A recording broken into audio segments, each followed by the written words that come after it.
Hello, Scream Demons, and welcome to the Screams from the Basement podcast with Sam and Casey. This is a horror podcast in which two horror fans discuss all things horror, including news, recent watches, horror collectables, and more. I am one of your co-hosts. I'm Casey. And I'm Sam.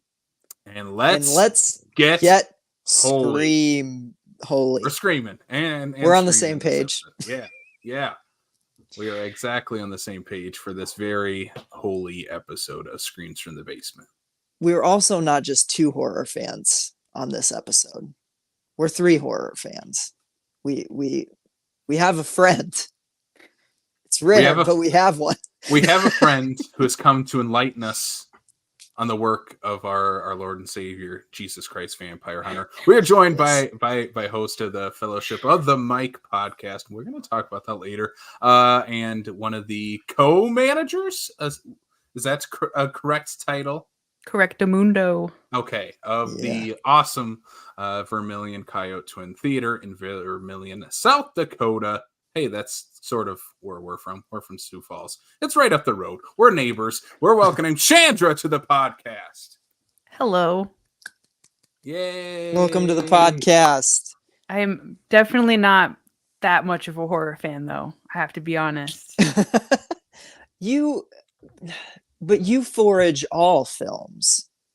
Yeah, I feel like I dabble, but you guys are definitely you are more educated on the horror genre. That's why I picked two campy horror films. That's my horror, is campy weird horror. Oh, well, believe me, I think I can speak for both Casey and I when we very much applaud you for picking these two movies. They're tremendous. So they are tremendous, and you introduced us to a whole new world that is Jesus Christ Vampire Hunter. Yes, which is a movie neither of us had ever heard of until you brought it up, and here we are on this episode that's going to drop on Good Friday. What better double feature to do on Good Friday? Jesus Christ Vampire Hunter and the Velocipastor. I can't think of a better double feature. I can't wait to talk. Well, you can talk right now because I want to talk about your podcast because you just dropped a horror episode of your podcast today as we're recording this. I meant I can't wait to talk about the films. I don't know why I stopped talking, but I can't wait to talk and then stops talking. Yeah. So I did an episode on ginger snaps. So that's iconic in the cult classic horror.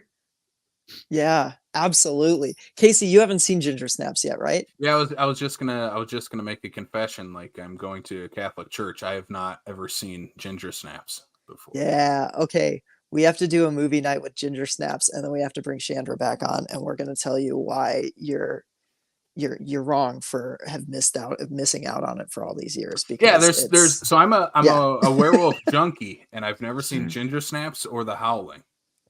You've seen Dog Soldiers, right? I've seen Dog Soldiers. Yeah, love it. I have not seen Dog Soldiers, though. All right. Well, there's our double feature then. Yeah. So. Ironically, I watched them both for the first time on the same day. That's awesome. On double feature, yeah. That is. I didn't know that Ginger Snaps was about werewolves, so I didn't mean to do that. Oh, that's great. Ginger Snaps is I don't know. Ginger Snaps might be my favorite werewolf movie, if I'm being honest. I love Ginger Snaps.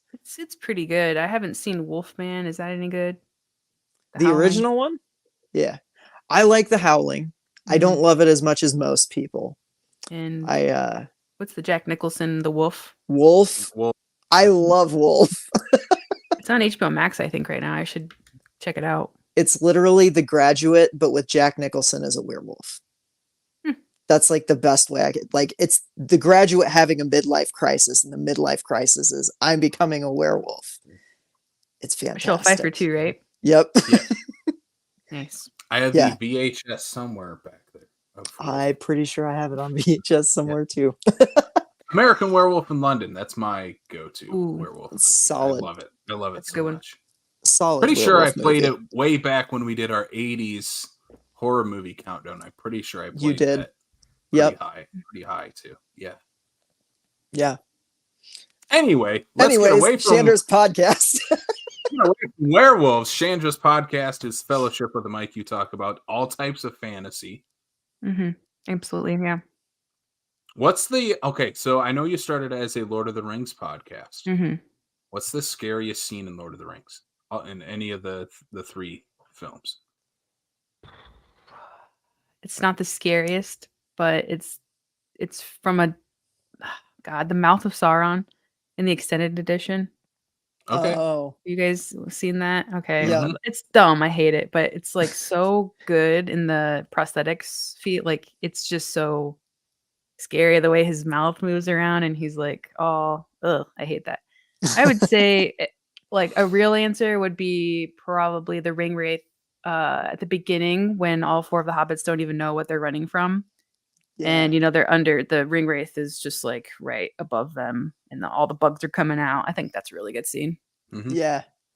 Especially in the Lord of the Rings trilogy, I feel like you can totally see Jackson's horror roots. Yeah. Yeah. There's a lot of good like creepy imagery in those movies. It's when Bilbo like holds the ring again and his like face changes, right? Is that what he's doing when his face changes? Frodo? Yeah, like when they're Frodo. in Rivendell and he's Bilbo, like, right? Yeah. Oh yeah, okay. The scene where different Gandalf scene. tries to take it. Yeah. Yeah. God, that's a good jump scare. Yeah. I'd say the ring wraiths or I don't know, anything with the spiders. The spiders freak me out, like creepy crawly stuff, Yeah. The bug Anyway, king. Anyways, I think Sam's going to talk about Lord of the Rings later on in the show for some reason. I will actually. I guess we'll get to that then.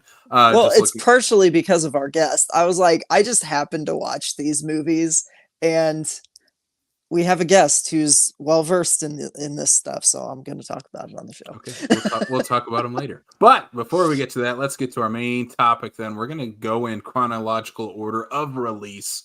That means Jesus comes first. Jesus Christ Vampire Hunter from 2001. This also technically has a 2002 release because it does. I'm sure for a little indie Canadian movie that this has many different releases with many conflicting dates on when the actual proper release of this movie was. But I'm gonna go to Shandra first. Okay. What is Jesus Christ Vampire Hunter? Because we had never ever heard of this movie until you brought it up to us. What the hell is this movie?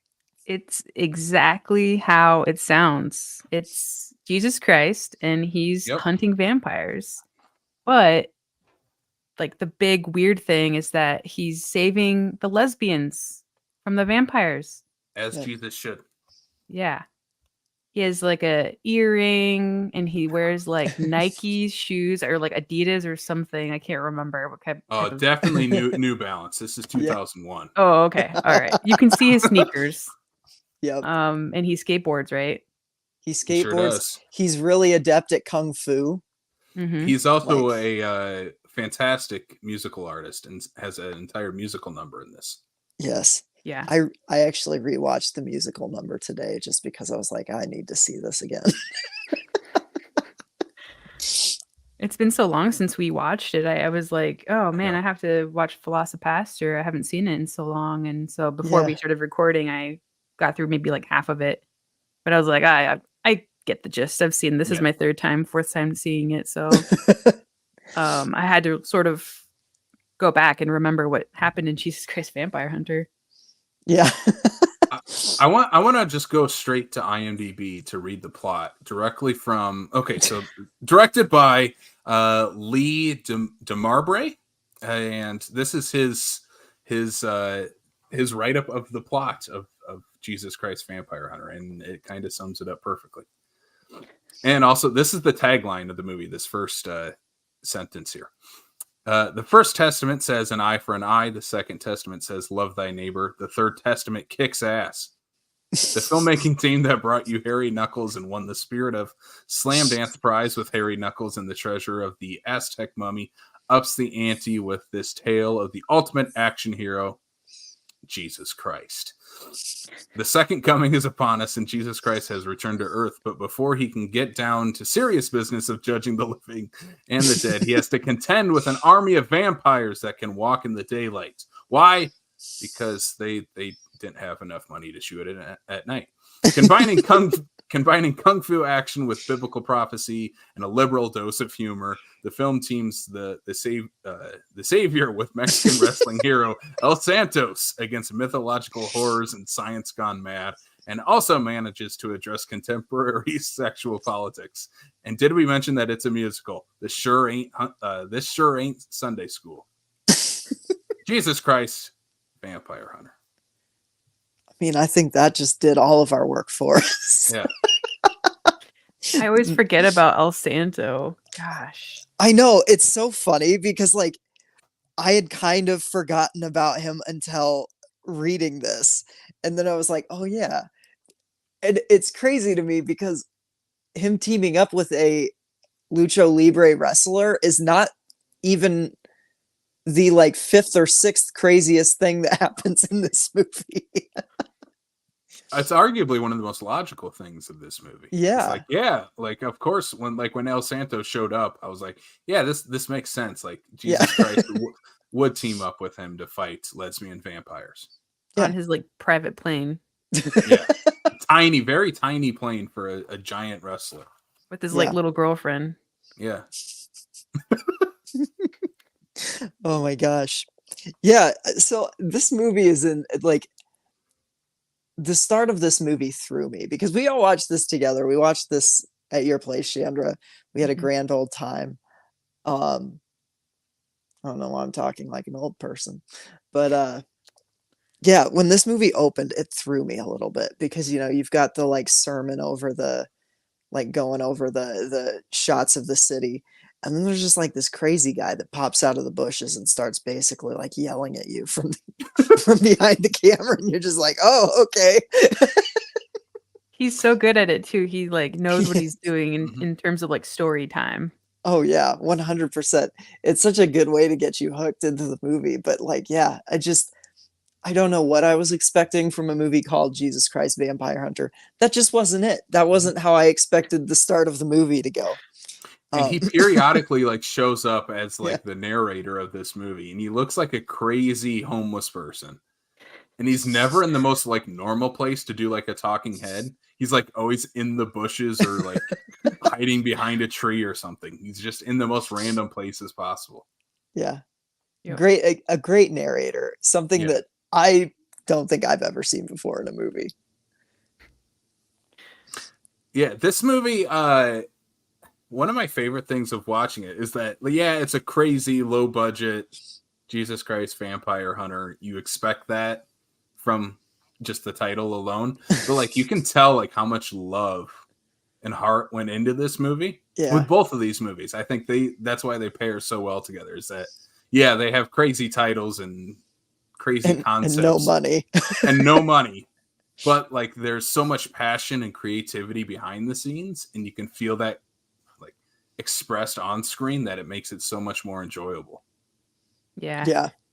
Every time I watch this movie, I feel determined to make my own movie. I'm like, well, if they did it, I could do it. Yeah. You know? Yeah.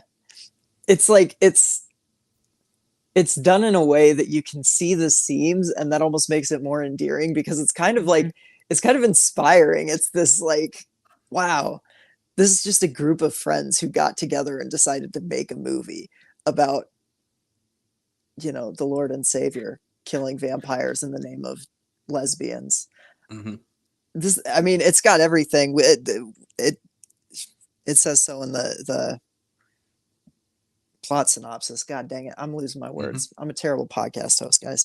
All right, you're kicked off. We're moving on. No, this has such a DIY attitude towards it of like, anyone can do this because it's all shot on like Super 8 film. You can tell because there are certain cuts where it's like, they were running out of film and they just had to cut. And then every bit of dialogue in this movie is dubbed over. They didn't record anything on set. It was all recorded in post. That's Which, true, for the yeah. most part, it works perfectly in this movie, especially in like a kung fu movie, which this movie definitely is, on top of many other things. Like that just goes with that genre as well as of like dubbing over kung fu movies. Mm-hmm.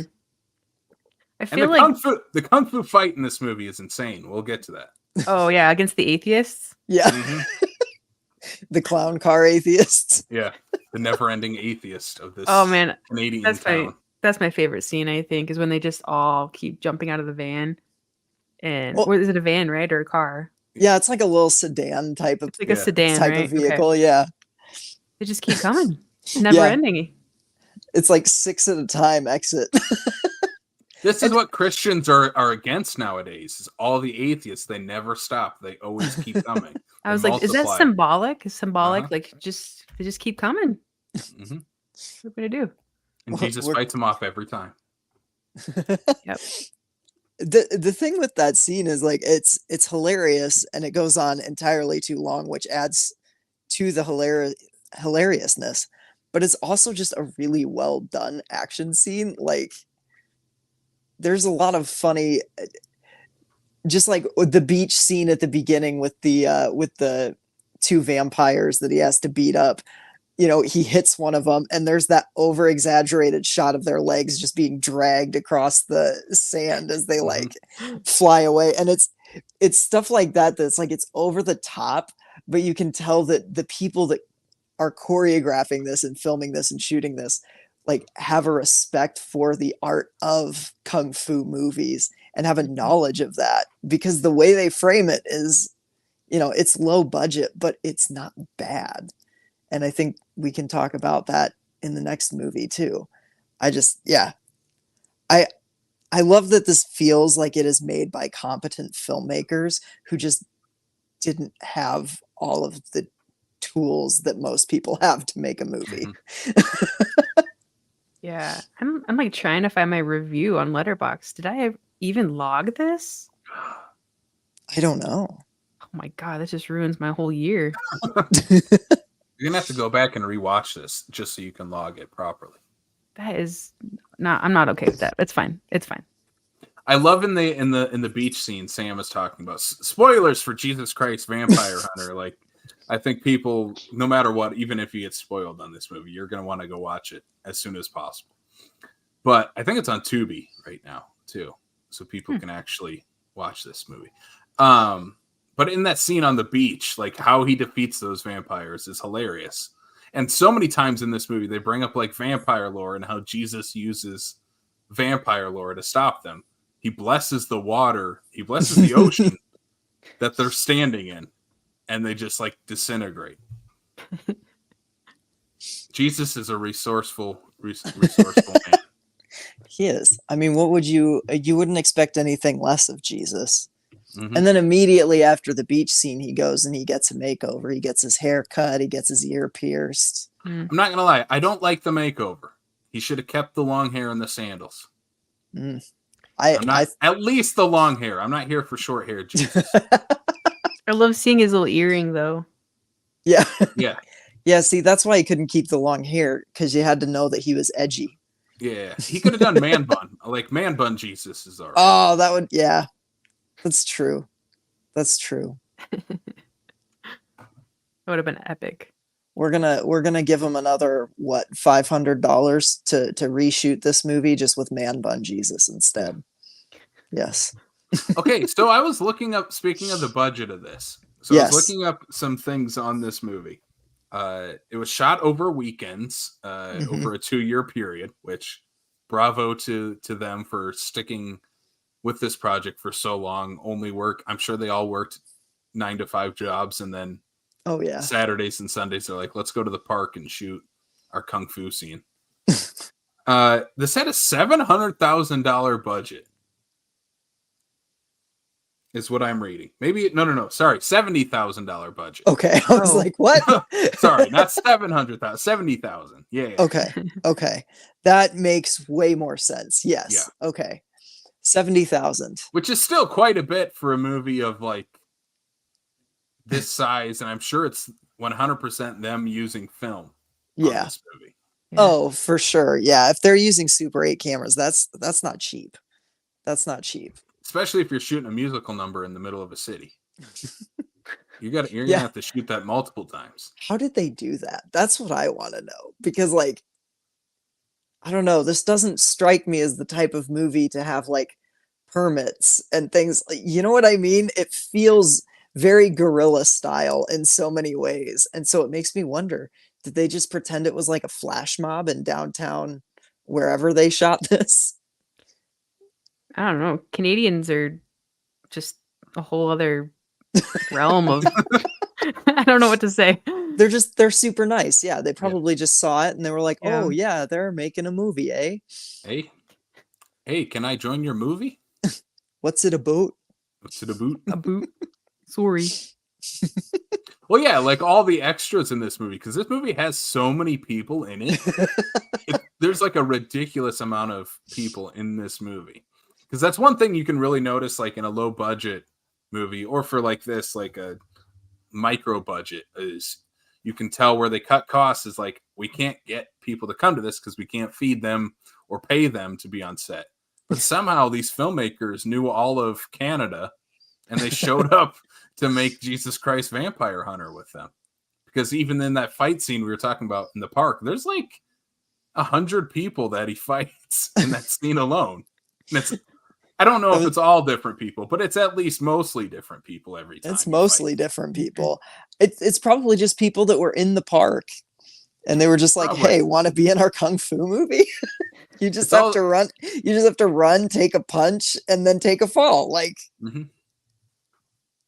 I don't know. Could be. I don't know. But then what about the wardrobe? Because a lot of them look like Oh, that's punks. true. And I don't know. I don't know. Everyone looked like a punk.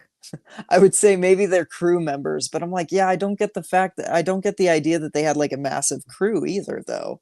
No, I'm sure it's all of their friends and their friends' friends that hung out at the skate park together. Yeah. Because you know, everyone working on this movie was an actual skateboarder. Oh yeah. 100%. This has total skateboard kid energy. Yeah. Shandra, on your DVD, is there a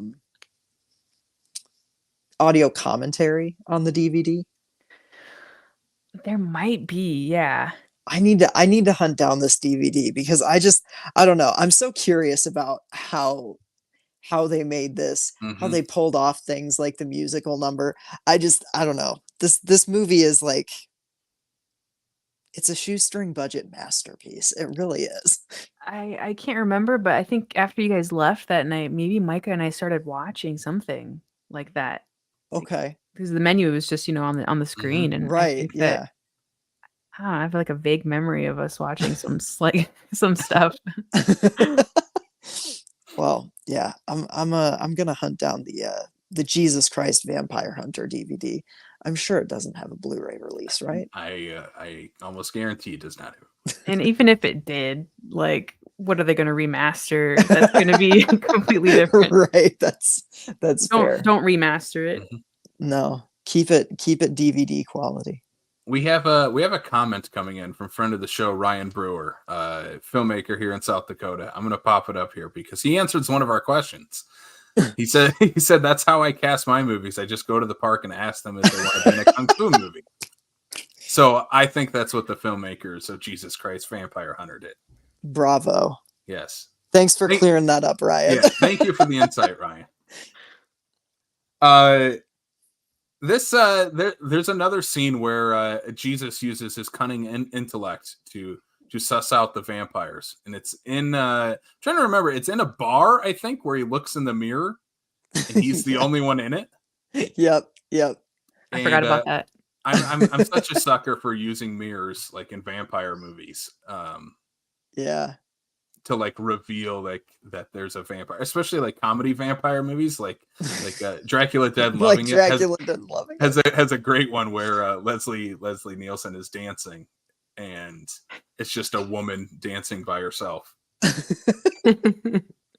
Yeah. I think everyone in the bar is, except like his one friend, right? Yeah. Yep. Yeah, because he turns, he looks at the mirror. It's like the mirror behind the bar, and he looks, and he's the only person in the reflection. I think his friend's like in the bathroom or something. I don't know. Yeah, something like that. Yeah. Yeah. Then there's the mad scientist, and I can't remember exactly what he's Oh, trying to do. Is he trying to cure vampirism, or is he trying to cure lesbianism? I don't know. He's working with the church, and it's nefarious. But I don't. yeah. I don't know what his point was. It was just kind of the gross part where he was Yeah. just like cutting people up and their guts and stuff were flying everywhere. And I think he was like making out with them and stuff. Or I don't remember. Yeah. Yeah. He was just Like very cringy. inappropriate the whole way. Yeah. And the actor's hamming it up quite a bit in the role too. Yeah. Where everyone else is kind of pretty straight laced in this movie for Jesus Christ Vampire Hunter. This guy is your guy that turned it up to 11. Yeah. Yeah. Yep. And his hideout is like at a junkyard, right? Or like underneath the junkyard. I thought it was like am I in the completely basement of the like a hospital or a church or Yeah. something. Yeah, I think it Okay. was in like the basement of the church or something. It looks kind of like a hospital room, but it Yeah. also kind of looks like a church basement. It looks Yeah. like both. Hmm. Yeah. There's that guy. Have you guys seen Transylvania 65000? Mm-mm. Mm-mm. There's a doctor in that, like a mad scientist, but he's only mad when he goes to like one half of his lab. And then as soon as he gets over to the other half of his lab, he's like a straight-laced like science person.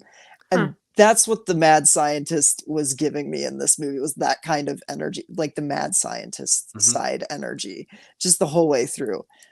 So yeah, he was weird, but Yeah. I kind of liked it. Yeah, he was playing like every low budget movie that has a mad scientist has. It's the same trope that they use every single time. Yeah, they're just crazy always, and gross. Definitely gross. They're always gross. It's like when you have a morgue scene, the mortician who's doing the autopsy has to be eating something sloppy. It has to happen. Yeah. In my movie, I'm going to take that up to a 12. I have an idea for a scene like that is going to go in one of my horror movies. I can't wait to do it. So 10 years from now, we'll be reviewing Sam's movie and talking about his mortuary scene. Yes. We'll pair it with Jesus Christ Vampire Hunter 2. Yeah. The second coming. The second coming. The second coming. They should do that. I would watch a sequel to this movie. Yeah, I wonder where all these people are that were in this, because like you don't know anyone in this movie. They have like a studio, like their own Odessa, I think it's called. They have other movies, but so that wrestler El Santo is in like more, and I think he plays the same character. Oh, really? Okay. So he's a recurring Odessa Films production character. Oh, yeah. They have a movie that just came out last year. Oh my gosh. Enter the Dragon. It is an amateur drag queen finds herself heading off with gangsters, zombies, and other bad guys. I'm pretty interested. And Phil Caracas is in this movie too, aka Jesus Christ. Yeah. He is he's also the titular character in Harry Knuckles and the Treasure of the Aztec Mummy, which is a short they made in 1999 that looks incredible. Gosh, I wish I lived in Canada sometimes. Yeah, Just to be on set of one of this their rules. Yeah, good for them. I'm glad they're still making movies. Yeah. Oh, for sure. It looks like the last movie they made before the one in 2023 was from 2009. They made 3 movies in 2009. Oh my gosh. That's crazy. Yeah. Harry Knuckles has 3 movies. Oh, he has 3 shorts. Yeah. Yeah. Harry Knuckles and the Siege of the Leopard Lady.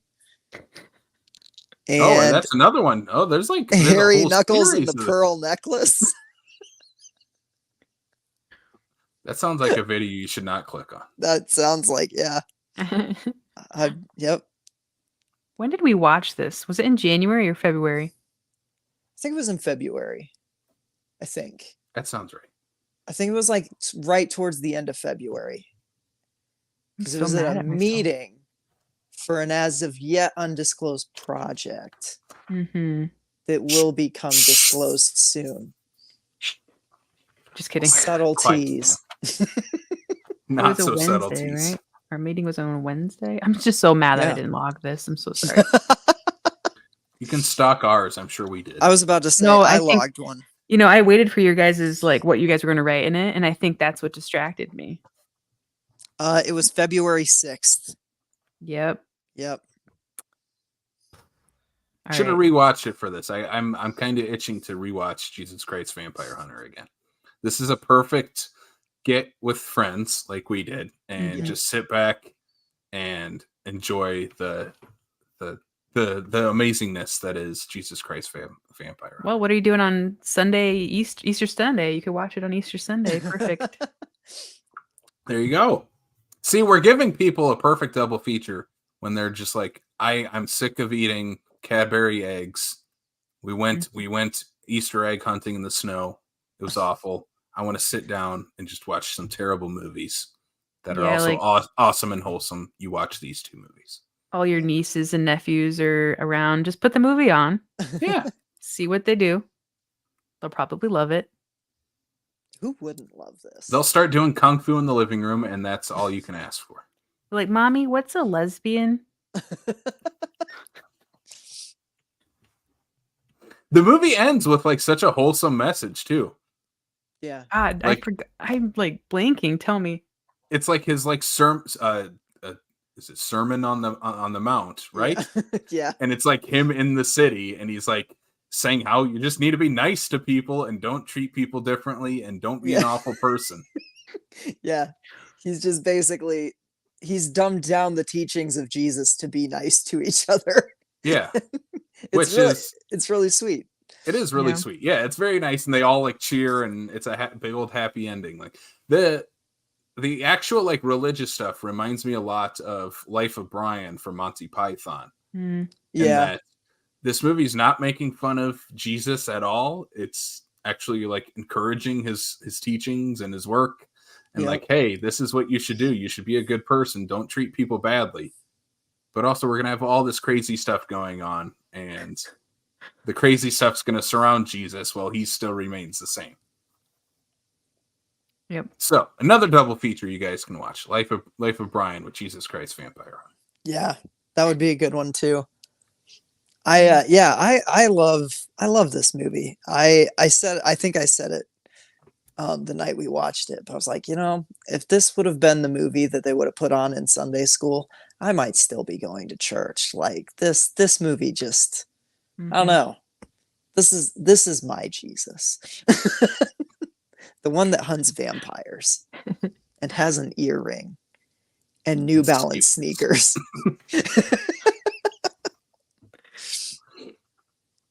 How many Santos out of 5 would you give this movie? I gave this 4 out of 5 Santos, but it could probably be a 5 out of 5 Santos. If I'm being honest, I like this one a lot. Yeah. I'm in the same boat, except I didn't log it, so I'm gonna keep bringing it up. Your Santos rating is not official, then. Yeah, it's not an official. They should actually, for this movie only. Like sometimes movies on Letterboxd have like special things. Yeah. When you log them, like Mission Impossible will have a countdown if you log a Mission Impossible movie. Yeah, they should have just like wrestlers. They should have Santos mask instead of the stars. Yeah. Yeah. So that Mission Impossible one. Make it happen. That Yeah, Mission Impossible one freaked me out though, because I gave the latest Mission Impossible a negative review. I did not like it. I did not think it was good. And I hit submit on my review and like a screen popped up and I'm like, oh my God, Chris McQuarrie's coming for me. It was not great. He's not going to be the one coming for you. It's Tom Cruise. It's Tom Cruise, yeah. Yeah. But no, right. I would welcome that with a movie like Jesus Christ Vampire Hunter. Yeah, I'm right there with you both. I give it a 4 out of the Santos score, 4 out of 5. In my review, I called this a friggin' blast. That should be on the DVD cover art, a frickin' blast. The quote that I'm sure is on this movie as well from Sam, that it's a frickin' blast, is the Velocipastor 2018. A movie that kind of caught storm that year on the internet of like, oh my God, this is a real thing. And everyone kind of flocked towards it. And it was the talk of the town for a while. I think there's a sequel still in the works at some point on this movie. But the movie's written, directed by Brendan Steer and edited by, I think he did kind of most of the stuff on this movie. It's starring Gregory James Cohen as Father Doug Jones. No, not that Doug Jones. This is the Velocipastor Doug Jones. Father Doug. The plot is, after seeing his parents explode in a fiery grave, Doug, does he see them though? Does he see them? We don't see them. We don't see him, but he does. He sees them explode in a fiery grave. He journeys to China, definitely China, nowhere else, where his blood mixes with a raptor's claw, turning him into the crime-fighting vigilante, the Velocipastor. Sam, this is your first time watching this movie. This is my first time watching this. I had heard of this. I won't lie to you guys. When I first heard of this movie, I kind of wrote it off. I'm like, yeah, okay. It's like a Sharknado movie. Whatever. I ended up giving this movie 5 stars. Spoiler alert. I adored this. I don't know if I've ever seen such low budget schlock have such heart and like just knowledge behind it. I don't know. This is like such a well put together movie. Shandra, in one of your reviews on Letterboxd, you said the like sex montage scene was art, and like, I know this is gonna sound crazy. I would argue that about the whole goddamn movie. Like, it's so good from start to finish. I couldn't believe what I was watching. It had me genuinely emotionally invested to the point where I am not going to lie, I teared up a little bit in the third act. Man. It is so good. This is I'm not done watching it yet, but it's my 4th time watching it. That's how much I love this movie as well. And I could put this on like every day and just be happy. It's so fun. Mm-hmm.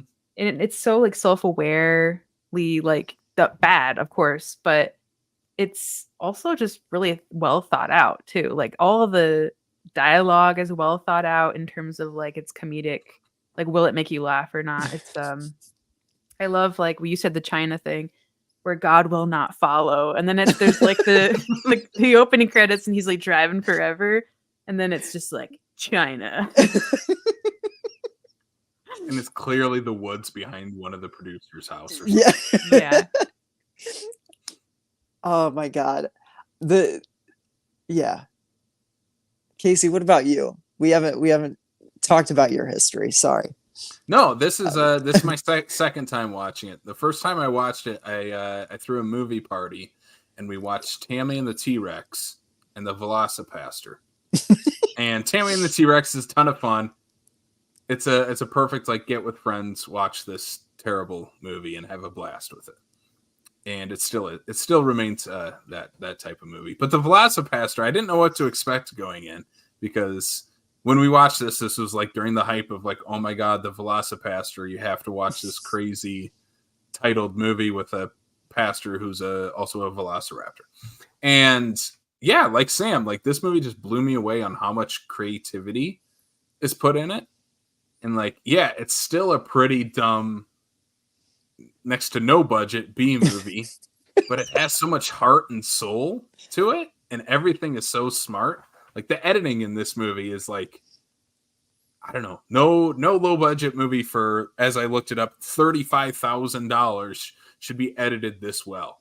Yeah. It has such an artistic merit to it, and props to Brendan Steer on this movie. Like it's he knocks it out of the park on what they were setting out to do, and kind of exceeds a movie that is called The Velocipastor. He takes that pretty base level concept and just elevates it to, in my opinion, a movie that's going to go down as a cult classic, one that people look back on and, oh my God, look at this movie. Yeah, I would 100% agree. I like the fact that, I guess it's only been since 2018, but I'm kind of kicking myself for having slept on this one for so long, because, you know, I mean, how do you know? I've seen a million movies that have titles like this, and none of them have been remotely as good as this one.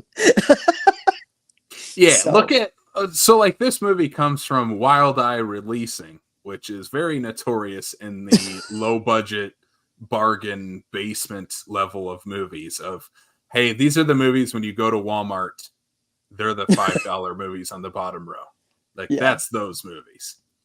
And yeah, when you look at the poster for The Velocipastor, that's what you expect, is like a movie made for, like I said, $30,000 that looks and sounds awful and is low budget and is trash. And there's just kind of haphazardly put together.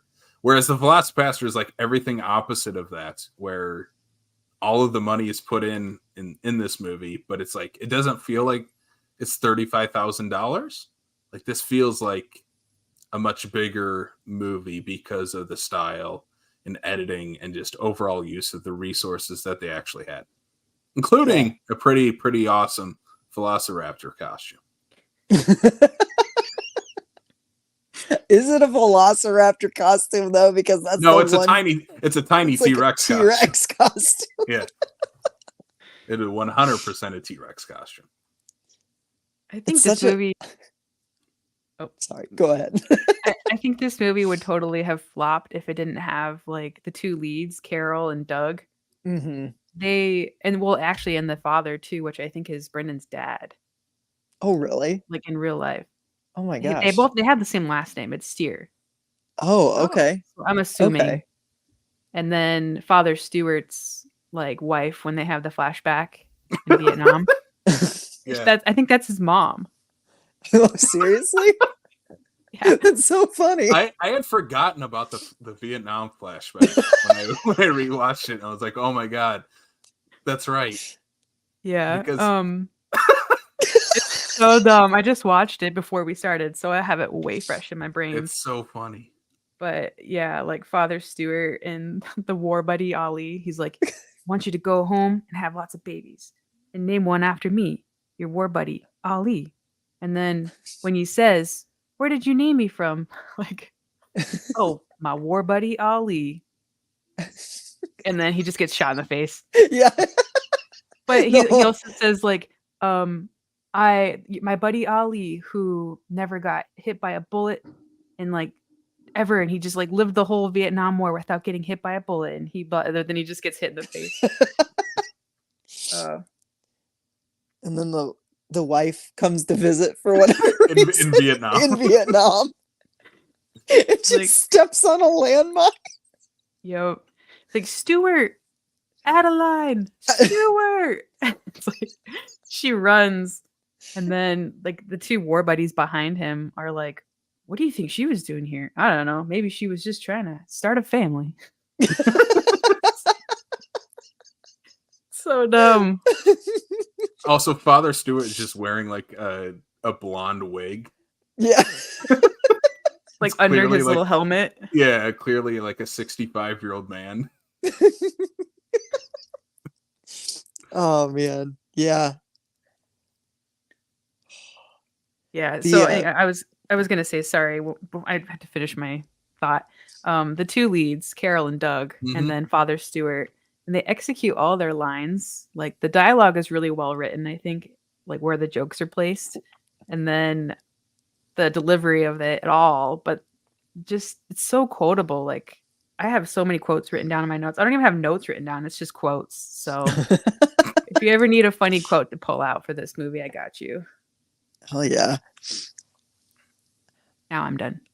What is a funny quote? Give us one.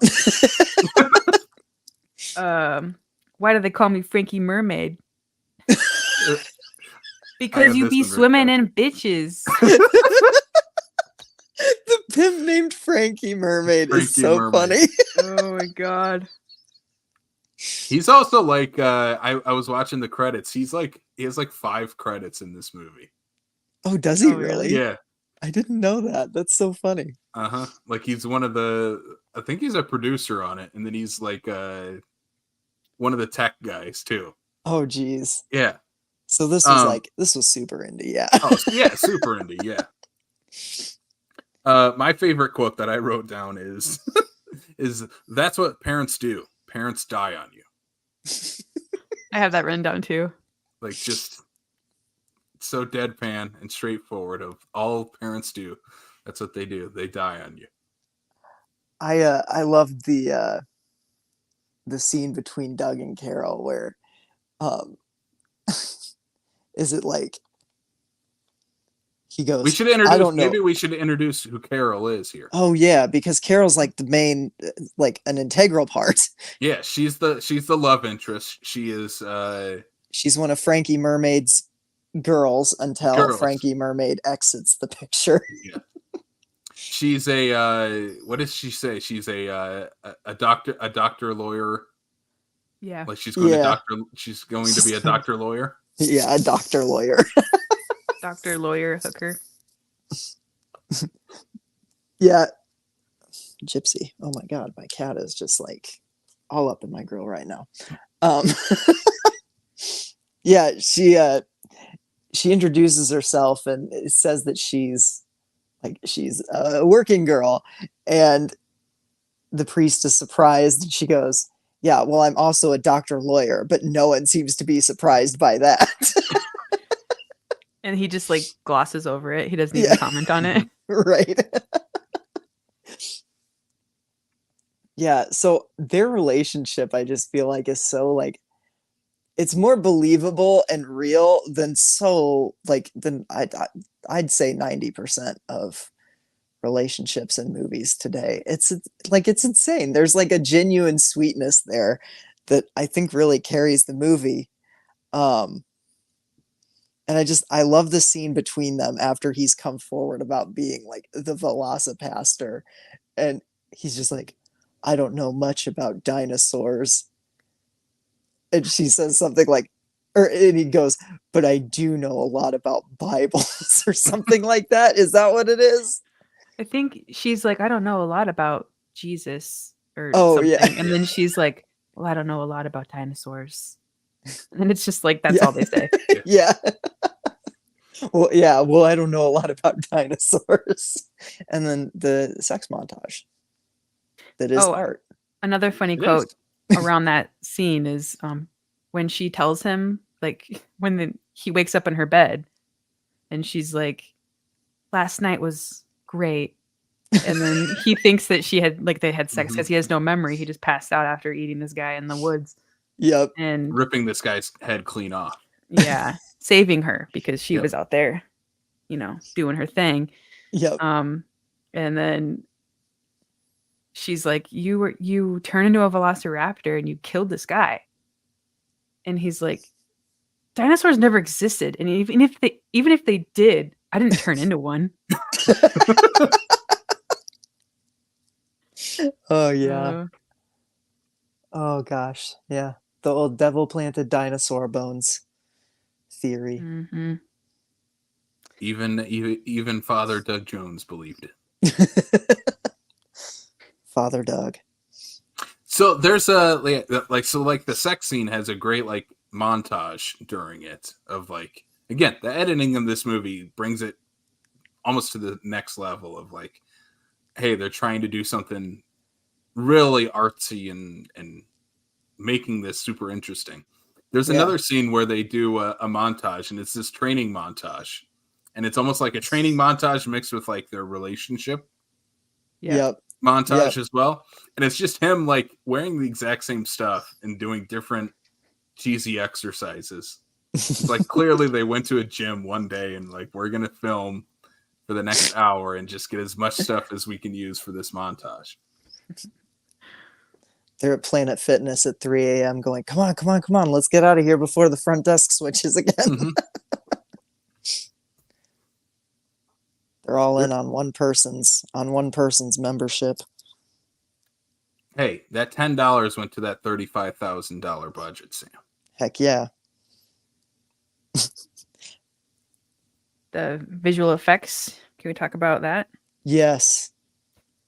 Or the lack thereof? The actual ones or the non-existent one in the beginning? The non-existent one.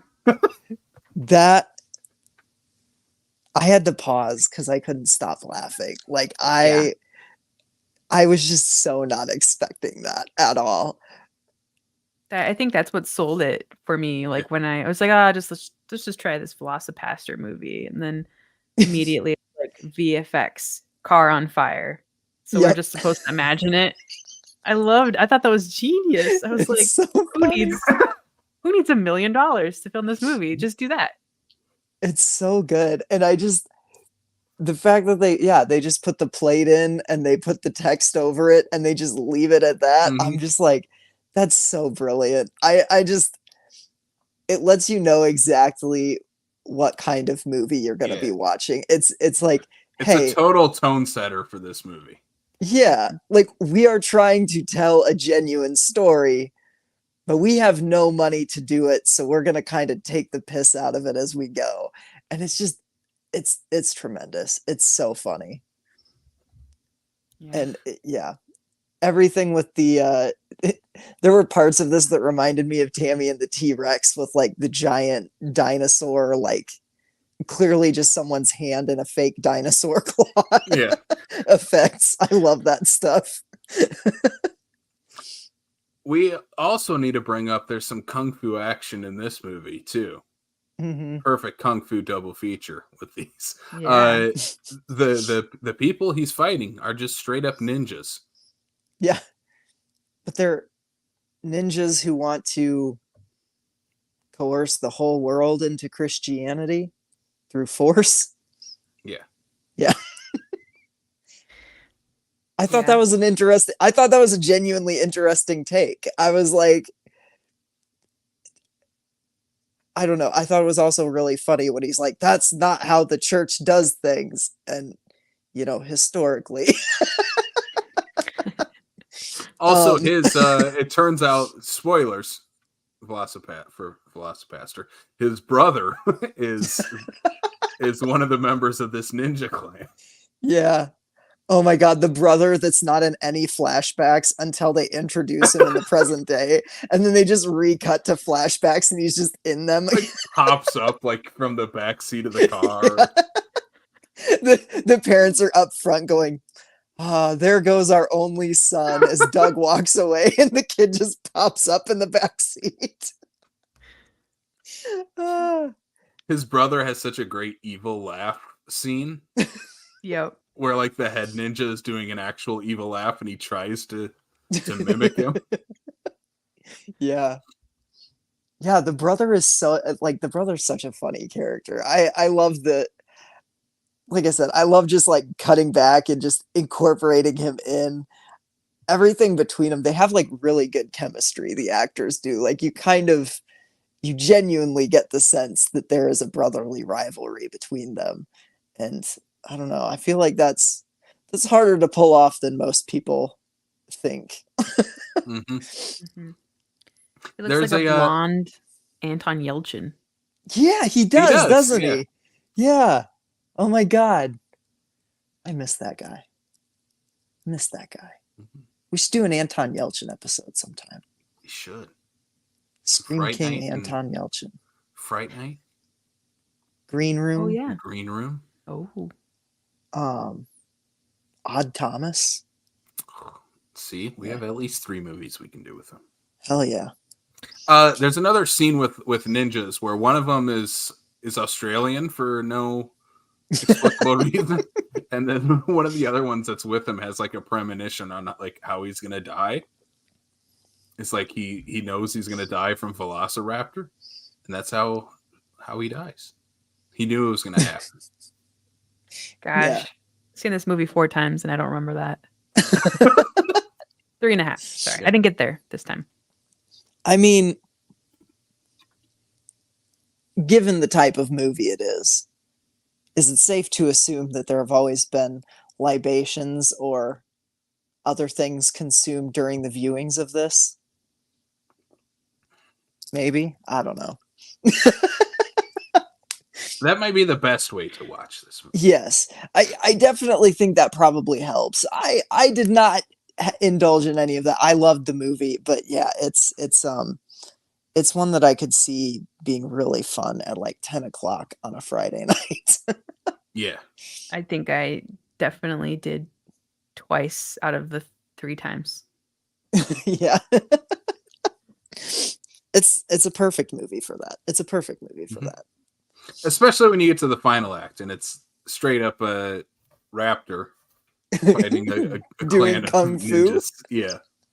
Also, they never explained like Carol knows as much kung fu as he does. Yeah, Carol's a badass. Yeah, she's kicking ass the entire movie, but it's well, like she's never... the one who trained him. I guess, yeah. You have to know kung fu in order to defend yourself if you're gonna be working the street, dude. Yeah, that's true. That's the best form of defense is kung fu. Mm-hmm. I'm not gonna lie, I get really sad when, spoiler alert, when she dies. It bums me out. Well, she doesn't die though. She's fine. I know, but it's still like it broke The my movie heart. tells you explicitly, Sam, she's fine. Yeah. Literally, a title card comes up on the screen that says she's fine. Yeah, but not until later. Yeah. Oh yeah. It lets you believe it back for a the while. sequel. Is she? As a producer. So, sorry. Oh. Gave you hope and took it right away from you. Yeah, I don't know. The whole last the whole final battle, it's a pretty long third act. Like there's a lot that goes on in this. You've got the brother on brother showdown, you've got him just defeating all of the ninjas. Then you get the I love the detransition effect where he gets shot in the leg with the arrow and they just do the film flickering in and out. And it just goes between shots of him in the dino costume and just him as a human. Oh, it's such a it's clever in ways that it reminded me in a certain way of the transition effects in the 1941 Wolfman, where it's just they kept cutting to shots of him having more and more makeup on in close up on his face. It's a little different, obviously, but I don't know. I just love those. To me, sometimes those types of things can be cooler even than an American Werewolf in London, because those effects are so good, but it's well, how do I make that? Whereas something like this, it's that's a clever way to get around not having the money to actually do a transformation. And I can appreciate that just as much as I can appreciate, someone like Rick Baker at the height of his game, I think there's space for both. Yeah. We just compared the effects of American Werewolf in London to the Velocipastor. It was on my mind because we've been talking werewolf movies this whole time, because why wouldn't we? Yeah, this movie, all of it has such a fun flavor of hey, we know what we're making, but we're gonna make it to the best of our abilities. And yeah, that transition scene is they could have done something. I mean, it's cheesy, but it's a fun, clever cheesy. It's not just I don't know, a cop out on how to edit around that. Same with the fiery explosion at the beginning of the movie. It's like, yeah, could they have inserted a cheap effect over a car? Yeah, something like Birdemic would show you what that would look like. Instead, let's just have a funny joke instead and play into the fact that we have no money to make this movie. Yeah. It's glorious. It is. Glorious. It is a glorious movie. What do you guys have for final thoughts on the Velocipastor? Don't let the title fool you. This is a not surprisingly. It's a very well done movie. One that will probably just be on my rotation constantly going forward. I really love this movie. I hope that because Shandra suggested this as a double feature, and because I liked both of these movies so much, I hope people genuinely go out and like give these a shot because they're great. Velocipastors on Peacock, Jesus Christ Vampire Hunter is on Tubi. You can watch both. Do a double feature. It'd be a banger. Certainly would. I'm sure Velocipastor's on Tubi too. It might be, yeah. It's on Peacock though if you want it without ads. If you have Peacock. If you're a WWE fan, you probably do. So, Tubi's so underrated. I'm learning that now. Yeah, right. They have so many, like even their Tubi originals. Some of them are like surprisingly like, wow, these are kind of fun. I don't know. I've been loving Tubi lately. Yeah, me too. Well, I have this. Do we want to do ratings or not yet? Yeah. can do ratings. How many Raptor claws are you giving this? Well, I rated this years ago.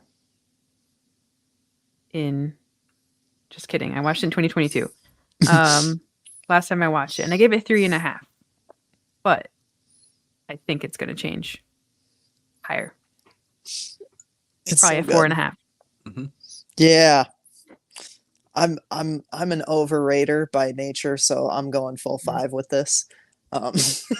My letterbox chart is just an incline. Yeah, I'm giving this I think I gave it a 4 out of 5. So exact same as Jesus Christ Vampire Hunter. I think they're both so much fun and make for a perfect double feature. The Velocipastor, I think when I watched this, I watched Kung Fury around the same time. And both of those I'm waiting on, like, hey, let's get a sequel or at least like throw a little more money towards it for another one of these movies. I know Kung Fury shot a sequel, I guess, and it's just not ever coming out, apparently. Velocipastor, I'm hoping let's at least just double the budget. Give them $80,000 to make this movie, and we can get Velocipastor too. Yeah. I get an inflatable Velociraptor suit. I don't really care about Rotten Tomatoes, but surprisingly, I found out this had 65% approval rating. Whoa! Velocipastor? Yeah. Damn.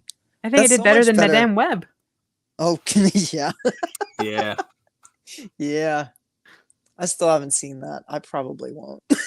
I didn't either. It's okay. I don't think anyone did, Sam. Yeah, not many. Not many. All right. Well, that's been our holy double feature for this Good Friday. That is go check both of these out. They make for a perfect fun Friday, Saturday night of just getting with some friends and watching some definition of B movies. That's these movies. I forgot to say a fun fact for Jesus Christ Vampire Hunter. Okay. Did you know that Stephanie Meyer took inspiration from glitter, from the glitter attack scene, leading her to make her own vampire sparkle? Did you see that on IMDb too? Yep. I think it needed to be announced. It did. It's 100% true too. Yeah. It better be. It's totally true. It's totally true. It's headcanon. Yep. I believe the only reason Twilight exists is because Jesus Christ Vampire Hunter. Yep. Is she Canadian? Well, I think she's from Seattle, the Seattle area. because that's where the books are set. So she's like Southern Canada, Close. She's like basically. basically Canadian. Yeah, exactly. Okay. He's a Canadian that drinks coffee instead of maple syrup. Yeah. Oh my God, can you not drink coffee in Canada? Sorry for all our Seattle listeners who are offended by that. Who really love maple syrup. Yeah. No, she's American. You're right. All right, guys. Sam, what do we got next on this show? After we spent an hour talking about these two movies. There was a lot to dive into, okay? These are deeply thematic religious horrors. They are. So now I get to ask my favorite question. I'll throw it to Casey first, and then I'll throw it to Shandra when Casey's done. But Casey, what are you doing? Let's go with some actual thematic religious stuff to talk about. Should we talk about it? We're not going to spoil anything because Shandra, I don't know if you've seen Immaculate yet. Mm-mm. Okay. We will keep it spoiler free. Well, I mean, we probably should anyways, right? Because it's only been out for like a weekend. Literally just came out. What a weekend for a horror! Like first of all, like there was 3 wide releases of horror movies this past weekend. Ghostbusters, whatever that one's called, Frozen Empire, Late Night with the Devil, and Immaculate. Sam's favorite, Frozen Empire. Yeah. We only made it to one of them this past weekend. We made it to Immaculate. We actually drove all the way to Fargo, North Dakota, which is a 3.5-hour drive from Sioux Falls. It's worth it though. On a Friday to the Fargo Film Festival. Shout out Fargo Film Festival at the Fargo Theater. To watch beautiful Fargo Theater. Yeah, it's a great theater. To watch Immaculate on the big screen. Producer Will Greenfield, I believe his name, was there in attendance and did a Q&A afterwards. So that's kind of why we wanted to make the trip to go watch it. We also thought it didn't come out till next week. Yeah, we thought we were seeing it a week early. Yeah. Until we bought tickets. Until we realized, hey, everyone's already watching this in Sioux Falls this weekend. Yeah. But we had a good time. It was a fun trip. It was. We got a little behind the scenes Q&A with the producer. Yeah, so Immaculate.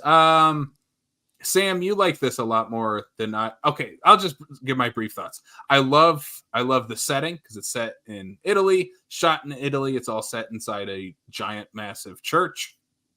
They also go to like catacombs, so like cave stuff. Yeah. Like, it feels very Italian, which if people know me, that's 100% my jam.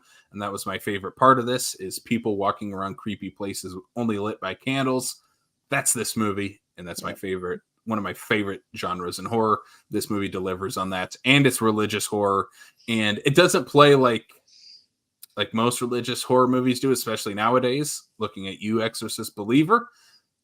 This is like the marketing will tell you it's straight blasphemy. And I'm like, yeah, that's what this movie is. And I think if people are wanting something transgressive and unlike anything you've really seen before in terms of religious horror, I think this is going to be people's jam.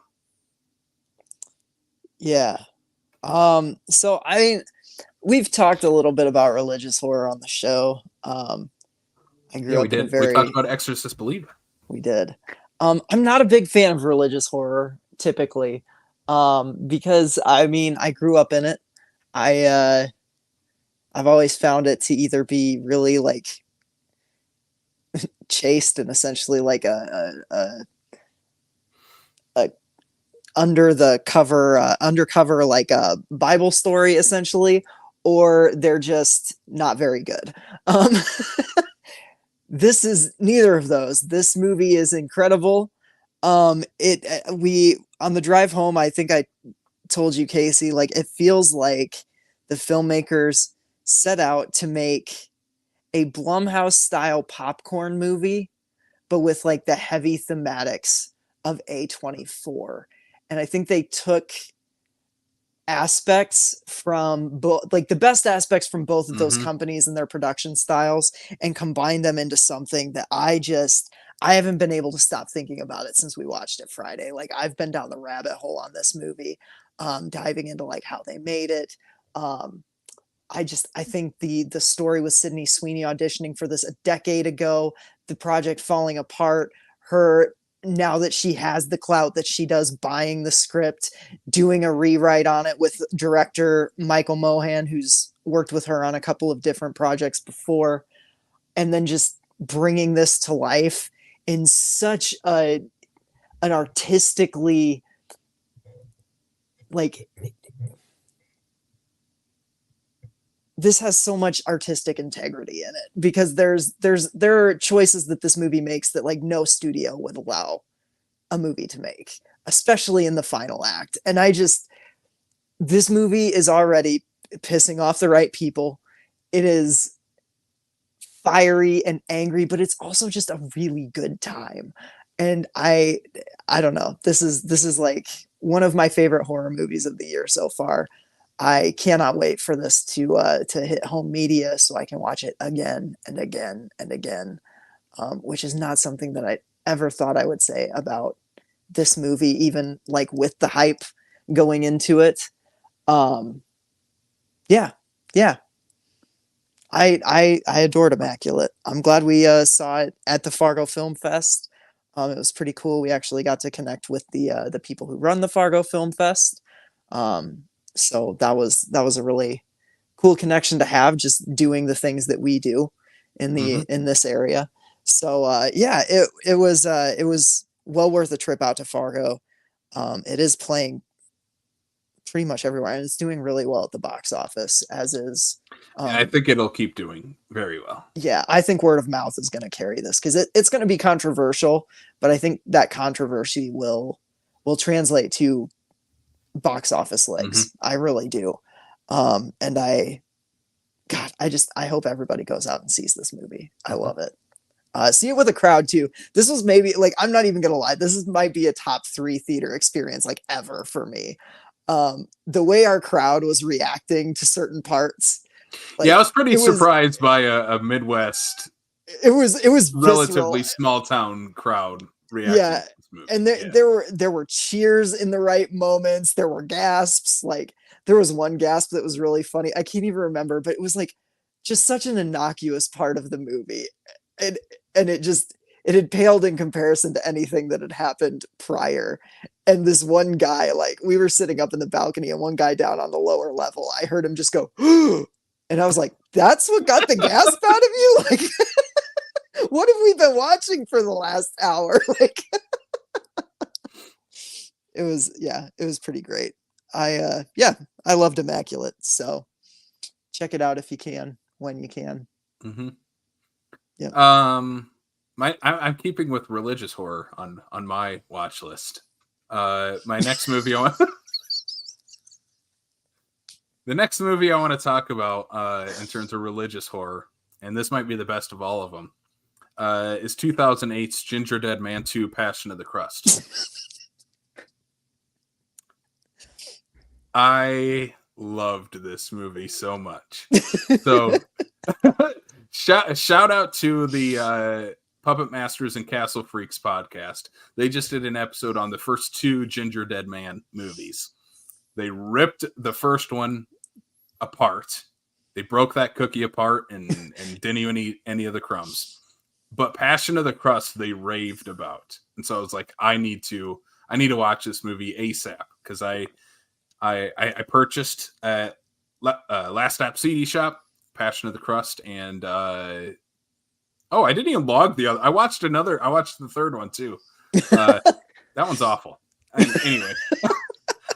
That one's Saturday Night Cleaver, which is set in a roller disco. Oh my god! The Ginger Dead Man time travels back to the 70s and begins killing people off in a 70s roller disco. I mean, that sounds pretty great to me. That sounds really cool. It's better than the first one. It's definitely better than the first one. But I think my expectations after the second one, where it's like, this is one of my favorite full moon movies now. Oh, took it over the top. So this movie is set on a movie set of a small budget studio, led by an overly eager young man who inherited the studio from his father. And if you know anything about Full Moon or Empire, that's Charles Band. The main character of this movie is literally, with a different name, Charles Band, making Full Moon movies. So much so that they're making it's like Tiny Terrors or Terror, something like that. It's a Puppet Master, but like in universe, a different name.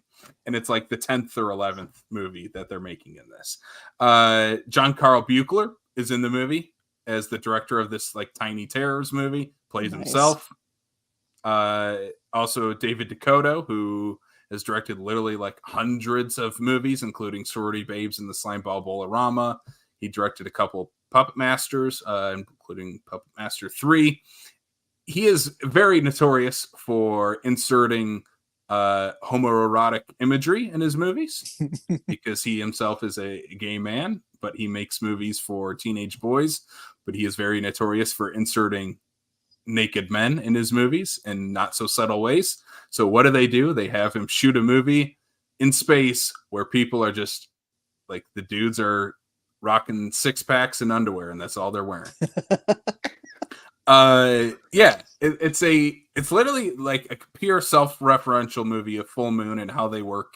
And one of the like main characters who is taken on this like backstage tour of this fake Full Moon turns out to be like an obsessed fanboy who wrote scripts for them, and they wouldn't solicit outside scripts because that's not how their studio works. And that turns out to be the villain of this movie.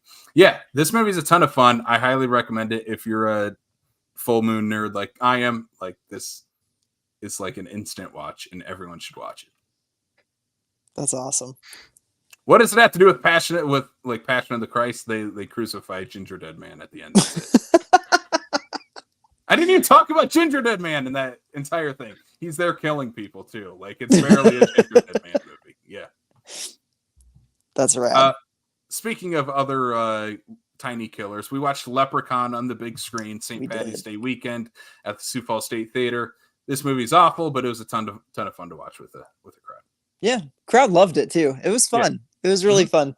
I'm definitely between watching 3 Leprechaun movies before our last episode and then the late night at the State. I'm Leprechauned out. I think I could just sit out of the Leprechaun franchise even next March. I have a pitch for you for next March, but I don't even want to do it, so I'm not going to pitch it. Okay. I appreciate that. I watched 5 of them, Sam. Yeah. Oh, I know. Yeah. I watched 4 and I was like, that's enough for me. Yeah. I don't think I've ever watched that many in such quick succession. Too much Leprechaun. The last couple things I have in here, I watched a couple Shudder movies. I watched History of Evil, which just came out, I think, last year from Shudder.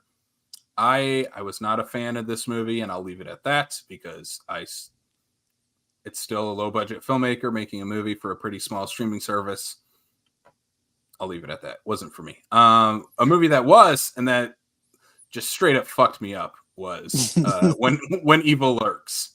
Yeah. Sam, I know you watched this movie. Chandra, have you watched? I really want to. I heard really fucked up things about it. I heard good things, so we popped it on last night. There's a part with a dog, and when that happens, I looked at Kayla. I'm like, are we going to keep watching this? Are you okay? You good? Because that messed me up. Yeah. It's brutal. Yeah, and I'll leave it at that. There was another scene with a mom and her son, and I was like, yeah, I know where I'm drawing lines in movies now because of this. I don't think it's a movie that I don't know if I recommend. I recommend to people, but I don't think it's like a perfect movie. I think the final act isn't on par with like the intensity of the first 2 acts. And it kind of, I don't know, it doesn't fall apart, but it leaves a little to be desired in the final act. But it's unlike any other possession movie you will ever see. It is wholly unique. It pulls no punches. You get to see everything. If you thought Terrifier was showing you everything in those movies, wait till you watch this. Yeah. So I watched this in prep for our year-end episode, and it barely, I think it was like my number 11 of the year. It didn't quite make my top 10. So I didn't talk about it much, but I agree with everything you say. Like, this movie is insane. I do think the third act loses a little bit of steam. It's just not as intense as the first two acts. But it does have a few major gut punches. Like, this was the feel bad movie of last year for sure. I loved it. This is one of the most feel bad movies I've ever seen. Yeah, it's haunting. Yeah. I dug it. The practical effects in it are disgusting. Because it's like possession is basically like a contagious disease in the movie, and it manifests itself physically in certain ways that are just disgusting. There's like a big bloated corpse throughout this whole movie that's just maybe one of the nastiest things ever put to camera. I'm like kind of gagging a little thinking about it. Yeah. So that's it. I put another one on here as I watched it because it is the most horrifying thing I watched until I watched When Evil Lurks. I put Quiet on Set. I watched it. It was it's heartbreaking. People who talk about Ghostbusters Afterlife ruining their childhood need to watch this. Yeah, exactly. So, I didn't like Ghostbusters Afterlife, but I never said that. Ghostbusters 84 still exists. Get over yourself, you wimps. Yeah, so go watch that documentary. We don't need to get into it on here. Yeah, it's pretty harrowing stuff in a different way. So, yeah. Shandra, what have you been doing? I actually watched a horror movie. Can I talk about the one horror movie I watched? Yeah. Yes. Cobweb. I just watched Cobweb. What did you think of Cobweb? I'm scared because I saw both of your reviews. Yeah, we might differ from Casey's opinion. It wasn't bad. Yeah. I'll just say it's like I rated it 2.5. It's like pretty average. I just feel like it could have been scarier. Mm-hmm. Like what is actually there. It's like that's not that. That's kind of weird, honestly. Yeah, I loved this movie in the first two acts. I think the third act kind of derails the movie completely. I agree. Yeah. That's not to say that it's not I'm excited to see whatever Samuel Bowden does next, because like there was a lot of promise, I thought, in this one. I feel like I feel the same way about another movie, and I've heard this one compared to it, and I get the comparison, is Barbarian, which is another movie that I just didn't connect with me. Like I didn't like where that one went. I was more interested in the setup than I was the payoff in the second half of that. And that's kind of the same way I feel about Cobweb. But I think both movies have like these nuggets of things that I'm like, oh, that's really interesting, or that's really cool. And I know both of them are from like at least young, more like budding filmmakers. They're, not from people who've done movies for years or anything. And so I'm very curious to see where Bowden goes next after this one. Cause it wasn't entirely for me, but yeah. What did you think of Lizzie Kaplan and Anthony Starr though? They were great. And the kid too. Right? Yeah. The kid was really good too. Yeah. The parents just make that movie for me. I love Anthony Starr. I have not finished The Boys yet. I'm still in I've still only seen the first season of that, but God, he's so good at that, like morally ambiguity, like just, you don't trust him. You never fully trust him. And I don't know. I love that guy. He has no so emotion behind his eyes. Yeah. He's so good at that. He's really good at just shutting it off. And it's just like, oh God, like he's so unnerving. I love him. My first thought when I saw him was, oh, it's kind of weird to see him as a brunette. And then second was, is he ever going to be in a movie, or has he ever been in a movie where he wasn't the villain, or like, creepy? Yeah. I don't know. I haven't looked it up yet, but And then Lizzie Kaplan. I've been watching her since she was in Smallville. I love her so much. So Yeah, she was she's really great. creepy. Oof, her in the nightmare sequence, just like, oh, that got under my skin. The nightmare sequences, like aces. Yep. So, yeah. Is that all you've been doing lately? I've been sick, if you can't tell me sniffling in the background. So I watched a crap ton of movies while I was sick. So I've been watching rewatching all the Godzilla movies, the new ones, Oh, the legendary nice. ones. Yep. We have to rewatch Kong versus Godzilla yet, but we are almost all the way through those before the new one comes out. Yeah. And boy, did I completely miss the mark with Kong Skull Island. Like, I thought it was okay when I first watched it in theaters, but it's the best one. It's the best one, It's isn't easily it? the best Yes. one. Yeah. It's so good. I thought, the original or the first Godzilla one was the best at the time, the one with Bryan Cranston. But I do like that one, yeah. it was so slow for me this time around. Like, this one was just so much more fun and self-aware and like kind of just crazy. But Godzilla was just too slow. Yeah. Yeah. Everything with and then they John kill off C. the Reilly. They kill off the best character like halfway through the movie. Yeah. Well, that's the thing with that first Godzilla movie is you get Bryan Cranston, you get Ken Watanabe, and then you don't really use them at all. Yeah. And then in King of the Monsters, they just kill off Sally Hawkins, just like like she's just a throwaway character. Yeah, what is that? Like, come on. The legendary like MonsterVerse does have that very frustrating trend of like casting these great character actors in these nothing roles. And it's just I don't know if they're underwriting them and then casting these people in the hopes that they elevate it, but it's like even the best character actors can only elevate a script so much. Like you have to give them something to latch onto. And I feel like all the humans do in those movies typically is exposition, which is why I like Kong Skull Island so much. Yeah, I loved it. And so did you guys watch the show at all? I haven't seen the show yet. Monarch Legend of the Monster, whatever. I don't know. So John Goodman's in it. Like, oh, really? At the beginning, he's only in the first like opening scene. Oh, okay. And so I was like, but wait, how? Like, is this supposed to be before he? Spoiler alert for Skull Island. Oh yeah, dies in Skull Island, or is this like, did he get swallowed by this weird creature and he's like stuck on the island while everyone else got away?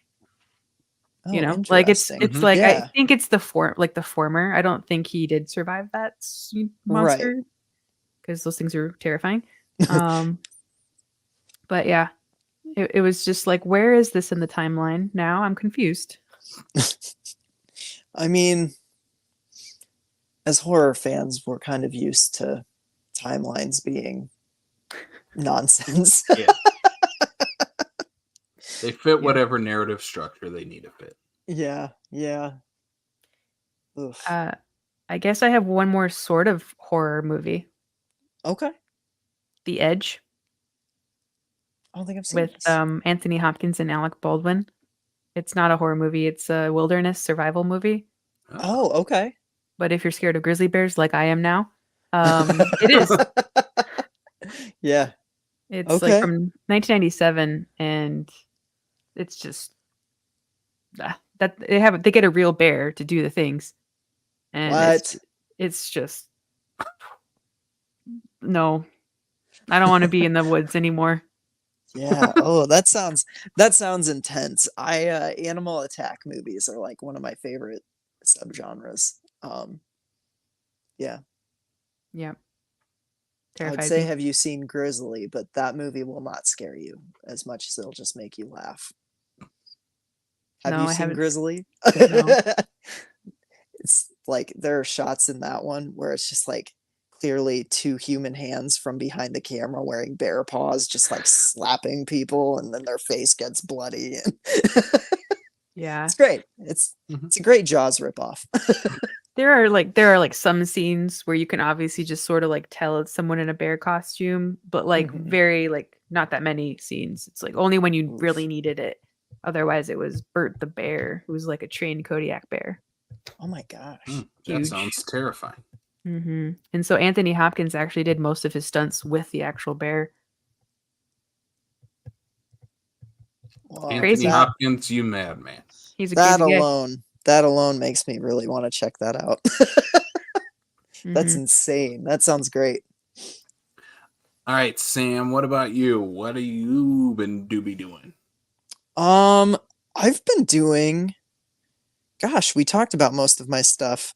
I have a non-horror thing that I just wanted to bring up because we have Shandra on the show. I just in the past 2 weeks watched the Hobbit trilogy, Mm. which is not as good as the Lord of the Rings trilogy, but I still Thank you. like it. Thank you for saying that. I still like it. I didn't get to Lord of the Rings in the theaters. Like I was too young and a Star Wars kid, and like I never saw any of the originals in the theaters, but I did see every Hobbit movie in the theaters. So Same. there's that. Like that was cool. I really think Desolation of Smaug is probably the worst in the whole franchise. Um, has good moments, but it's just like it very clearly suffers from middle chapter syndrome. But an unexpected journey and the Battle of Five Armies. I like both of those quite a bit. Battle of Five Armies has some wonky CG, but I like all the stuff with Thorin and his arc. And like I don't know.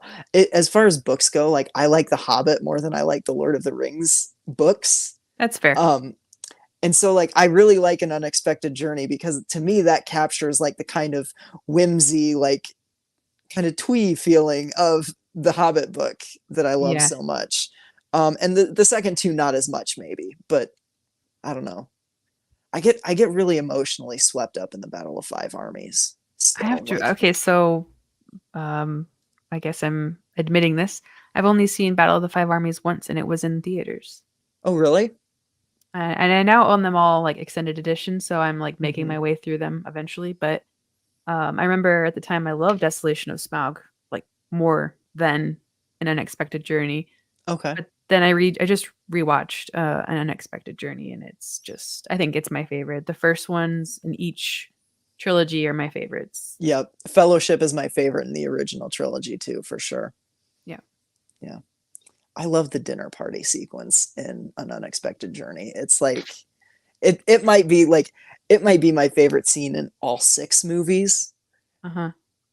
I don't know. I think it's great. I love the dwarves singing and like doing the dishes. I don't know. There's just something magical about that whole sequence. Yeah. Yeah. Love it. So yeah, I knew Shandra would be able to geek out with me. So You're yeah, crazy. I watched. Desolation of Smog is the best. Oh, Well, I have to I mean, once I rewatch it, and the extended edition, I'll let you know. But I remember just being really pissed off. I haven't watched any of these since the theater, so Okay. I don't know. Oh, okay. If All I right. like any of them anyway. I just remember being really mad that they went through all this work with the gold at the end, and then yeah, Smaug doesn't actually die. Ugh, yeah. made me so mad. I also think the Evangeline Lily Storyline. storyline is just really it's bad and it's out of place, especially in Battle of Five Armies. Like you feel it. You have Thorin's emotional, like Bilbo and Thorin essentially saying goodbye to each other, and then it cuts to her doing the same thing with Keeley, and it's just like you just did this scene and you did it better. Why are we cutting to the like? That drives me nuts. I don't know, and Oof. it's nothing against Evangeline Lilly. I think she's good in the role. I think the guy who plays Keeley's very good. It just feels extraneous. It feels like it doesn't even belong there. And I don't know. It's just Yeah. my one real big gripe with that, that whole trilogy. And then other than that, I've just been reading a lot of comics. can we tease a little something? An interview that's happening this week, Casey? It's happening for us this week. It's not coming out till like 3 weeks from now. Yeah. Okay, well maybe I won't then. Apropos of nothing, I've been reading the Army of Darkness Forever comic series, which Read is between the lines, people. which You is can figure really it out. tremendous. It's great. It's so fun.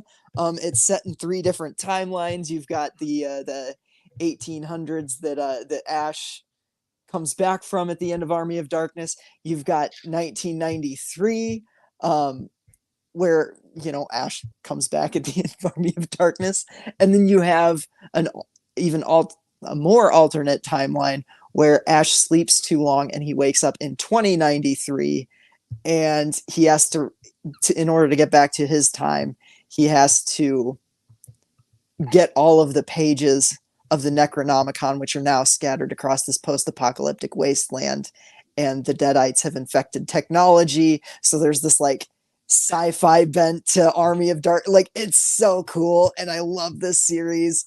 And I thought that I just picked up the 6th one when we went to Fargo, and Casey, I know we both said, oh yeah, this is like the last one, right? It's not. There's an issue 7 coming out. So I don't know how many issues are going on in this run. Well, then Rainbow Comics lied to me because they said that was the last one.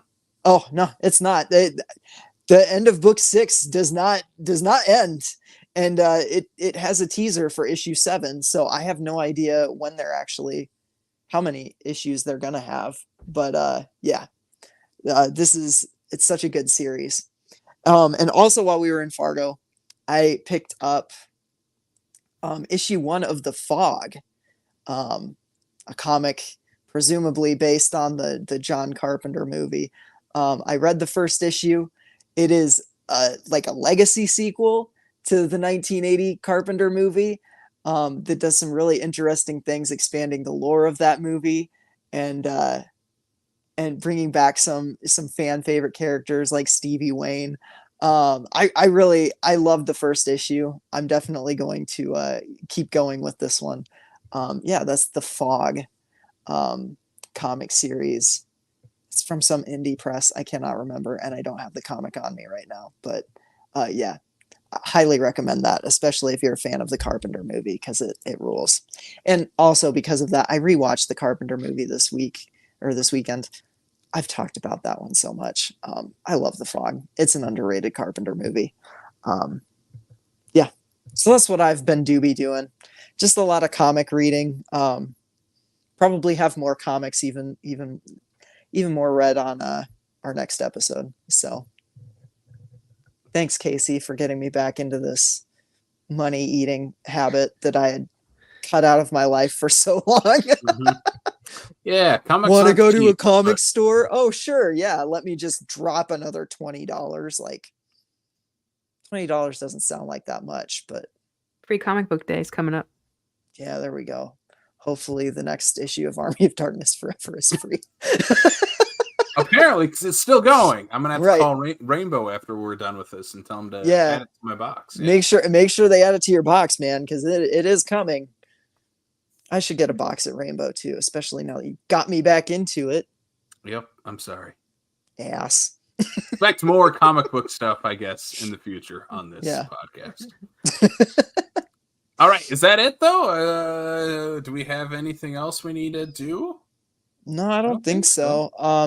Well, we should plug a few things. We should do plugs. We should do that. The 3 of us have a plug all together. Okay. Right? We can talk. Well, yeah, it's on the interwebs already. Shandra, tell us about the Fools 48 Film Festival. Oh, okay. Well, it is this 48-hour film challenge. You have to make a movie in 48 hours. There's some themes. So, like, you can't just like, I made this movie 5 years ago. Let me just make, submit it in. You actually have to like follow the themes that the VCA gives you here in Vermilion, the Vermilion Cultural Association. And then on Monday, April 8th, we have the showcase. And so everyone gets to present their movies. And then we have a couple of judges. Us, I Hey, guess. that's us. Yeah. And there might be one other person, but yeah. Yeah, there is we gonna definitely. You can't just have us two. That's not. Yeah. there is going to be another. There's usually 3. So Okay. I was one I was about last to year. say, get a third person to balance out our shenanigans. Yep. Yeah. No, I'm so excited. I love indie film. I love I don't know, I love this kind of thing. I'm so excited to see what people come up with and share that with you guys. It'll be so much fun. So I'm not sure if like you can still submit, like if whoever's listening and whatever watching who lives in Sioux Falls or all your friends who are filmmakers, I think you can still submit to be a team. Just get a group of people and come to Vermilion. You just have to have someone from Vermilion on your team, correct? Think so? Yeah. Yeah. I don't know. Like, Shannon usually just does it all. Okay. Yeah. Yeah, Yeah, they so can, that's they can find a Vermilion local to be in their movie. Oh, yeah. I'll give you a few if you need one. Yeah, for sure. Cool. So Shandra, where else can people find you online and all of your cool stuff that you've got going on? You can find me online. I have my own podcast that's a fantasy podcast called The Fellowship of the Mic. So I think the handle is just at Fellowship Mic. And you can find me on Instagram, Spotify, all the streaming services you can find podcasts. And then I also do some just goofy film stuff on Film Forager on Instagram. Yeah. And Good follow stuff. the Coyote Twin Instagram page too. Yes. Nonprofit. Coyote Support your Twin. local nonprofit. Yes. The Coyote Twin's a great theater. Definitely check out what they've got going on. Mm-hmm. And keep an eye moving forward, maybe. Yeah, like Perhaps. maybe, in September or something. Yeah. Just be on the lookout for some cool announcements. There might be an announcement coming soon. Who knows? Yeah. Yeah, like maybe on, Post 48 April 8th. Yeah. Maybe. Sam, Okay. what else we got going on? Where can people find us and our podcast? Well, you can find us on Facebook, Twitter, Instagram, and TikTok, where we are finally getting a taste of some of that semi-viral fame. I'm just kidding. It's like crack watching the numbers go up. So watch our videos on huge TikTok. fame with our 2,000 views on one video. Huge fame. Yeah. So yeah, follow us on TikTok, Facebook, Twitter, Instagram. Just search Screams from the Basement. Our handles are all different because our name is weird and long. It's only different on X because X only allows a certain amount of characters. Yeah, it's so weird. It's The like rest is all Screams from the Basement. that's right. So just search Screams from the Basement. You can also find the podcast on Apple, Spotify, Stitcher, Google, wherever you get your podcasts. And you can always like and subscribe our videos on YouTube where we go live with this podcast. Tune in on Facebook and YouTube, and comment along with us on our live streams like this one, Like or this one here. or listen to it when it drops in your podcast feed on Friday. That's fine too. Mm-hmm. So Is Google Podcast dying? I think so. Yeah. It might already be dead. I just have not changed this little thing on our screen yet. They keep sending me emails. Yeah.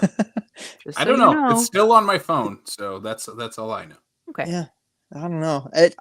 I'm gonna keep saying it mainly because it feels weird to just have two places to get podcasts.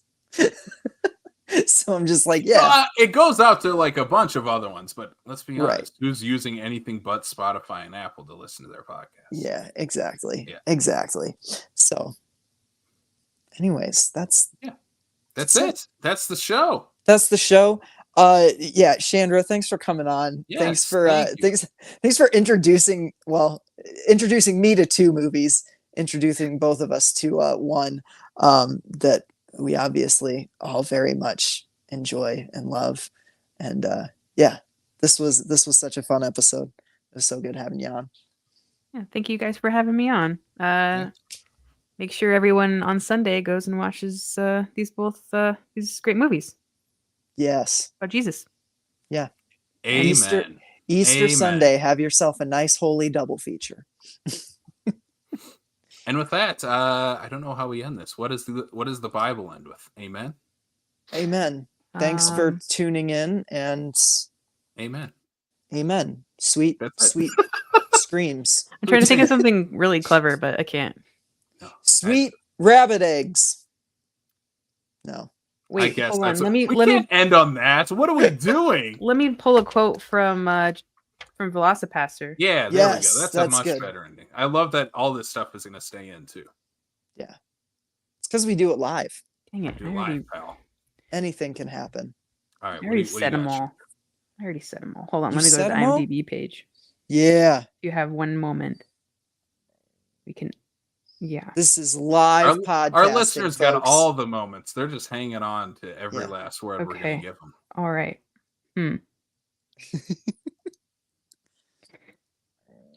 Okay. I'm just going to pull this one. Frankie Mermaid. Okay, Doug Jones. What is it that you'd like to confess? Also, he calls everyone my child, which is really funny. Frankie Mermaid. Geez, I guess we could cover the last 4 days. I stole candy from this baby. Then I threw the baby in the river so it couldn't snitch, obviously. Then, well, I pimp bitches, do drugs, sell drugs, murder people. Really, you name it. I've done it, Padre. Yeah. Except imagine like a balding guy with like long hair and like aviators. And that exact same accent that you had.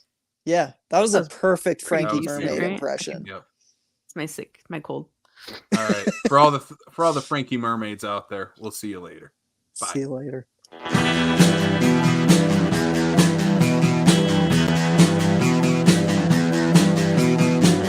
You're listening to the Prescribed Films Podcast Network, home to hundreds of hours of free podcast entertainment. The shows on this network all have a common goal, providing you with the best discussions about movies and other forms of entertainment media. The PFPN hopes to fill your earholes with audio joy. Visit our website with links to all the other amazing shows at www.thepfpn.com. Thanks for listening.